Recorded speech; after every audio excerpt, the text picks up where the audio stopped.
C'est une ville qui se trouve dans la ligne de mire de l'armée russe. Après Kharkiv ou Mariupol, Odessa, au sud de l'Ukraine, la troisième ville du pays.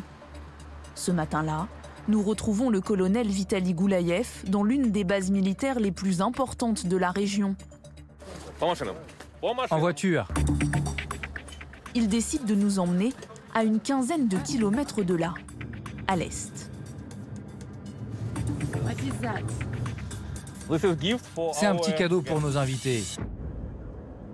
Ici, 2 semaines avant le début de l'offensive russe, des militaires ont été déployés. Suffisamment.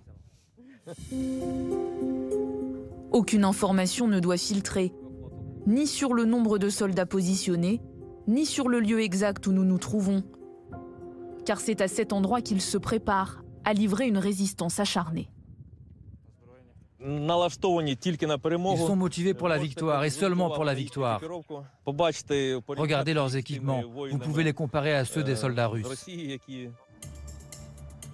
Des militaires entraînés qui ont appris à manier les armes envoyées par les Occidentaux.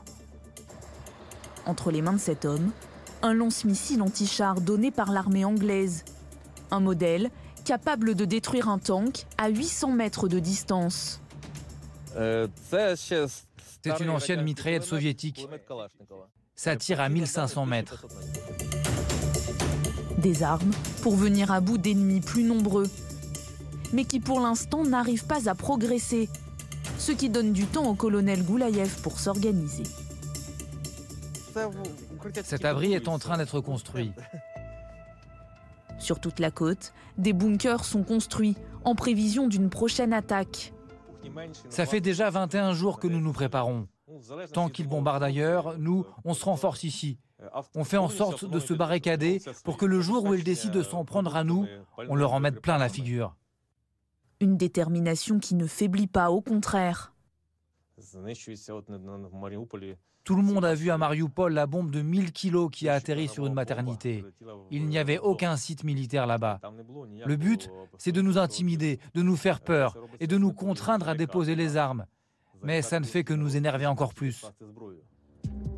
Le colonel tient aussi à nous montrer ce checkpoint, situé à proximité d'un site hautement stratégique selon lui.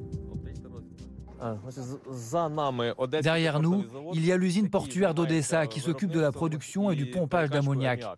Actuellement, vous pouvez voir qu'il y a 4 cylindres qui contiennent 47 tonnes d'ammoniac.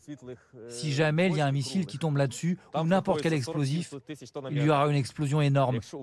Et en fonction de la direction du vent, ça peut causer entre 200 000 et 1 600 000 victimes. Donc si le vent est en direction d'Odessa, en à peine une demi-heure, il n'y aura plus d'Odessa. Un scénario catastrophe potentiel qui vient s'ajouter à beaucoup d'autres, comme celui d'une attaque par la mer. Plusieurs véhicules amphibies russes ont déjà été positionnés. La plage, elle, a été entièrement minée pour empêcher les soldats ennemis de débarquer.